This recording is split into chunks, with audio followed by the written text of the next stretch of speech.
What pleasure to be together again and to design the future. We are here to develop the great narrative, a story for the future. Who told us that in order to shape the future, you have first to imagine the future, you have to design the future, and then you have to execute. How we execute the great narratives, how we define the story of our world for the future.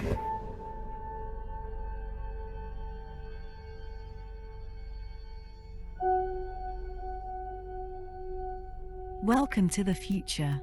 Welcome to the future. Sit back and relax. We have it covered. Sit back and relax.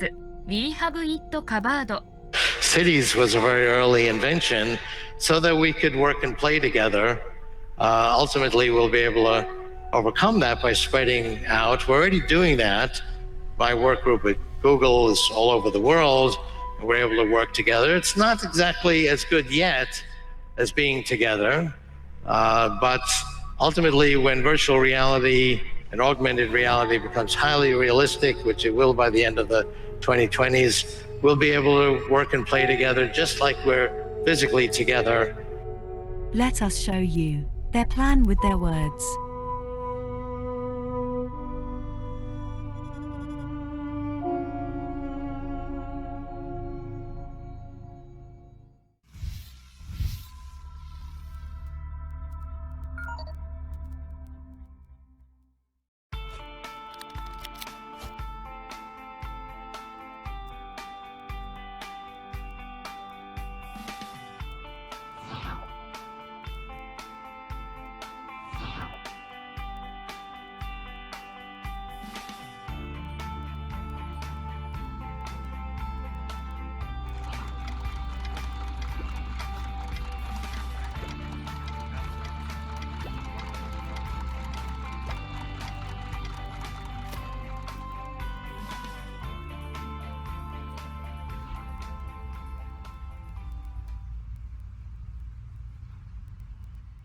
Oh, hi.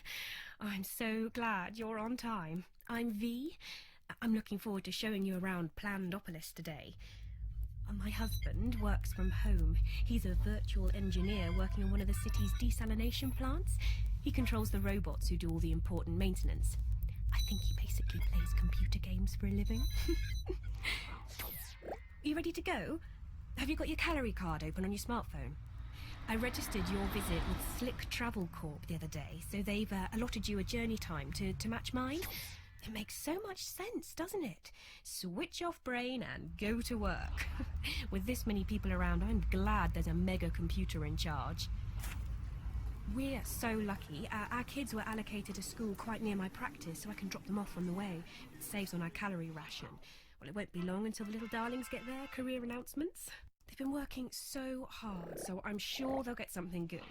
Not that there's anything wrong with fixing carbon scrubbers for a living or anything. Are you hungry? Let's pop to the market as we're passing. Right, what's on the menu this month?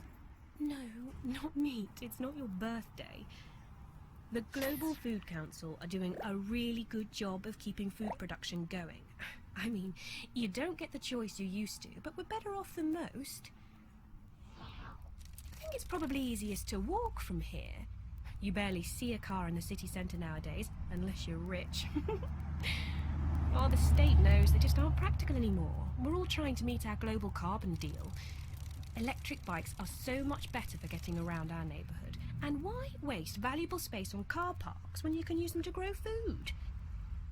I don't care what you say, Alex. They don't deserve to live in that ghetto. They are completely disconnected. No high-speed transport system, no new internet. They miss out on jobs and many essential services too. Oh, hi again. What a day. I had to make an emergency visit to the Cry Freedom ghettos. I mean, I miss my sister like mad, but I'm glad they went when they moved to New Amsterdam. They're safe from climate change on the floating city. Oh, be her now. It's much easier to meet up with friends virtually now. So many cities have banned cars in central areas. Ooh, looks like she's got some juicy gossip.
And the first question is, Dr. Shub, you developed a terminology called the Fourth Industrial Revolution, which became a global norm for various industrial changes.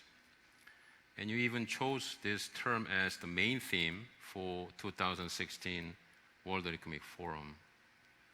So now, under current pandemic situation, what impact did COVID-19 have on the Fourth Industrial Revolution, and how should countries or companies should respond to it?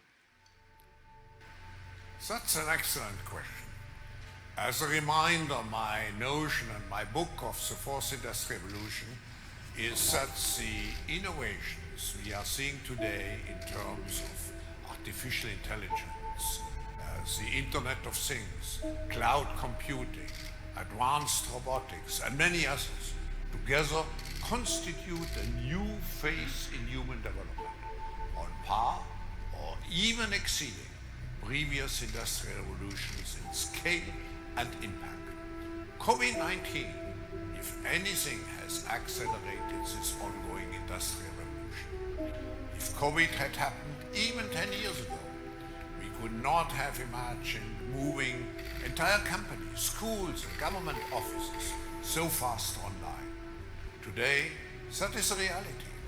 The Fourth Industrial Revolution has become a reality, not just for the pioneers, but for a broad range of people and workers. So when we build the post-COVID world, when we do the Great Reset, one of the most important places to start will be to ensure that the fruits of the Fourth Industrial Revolutions are really shared by all.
Don't make us beg, please. Subscribe, like and comment. It really helps.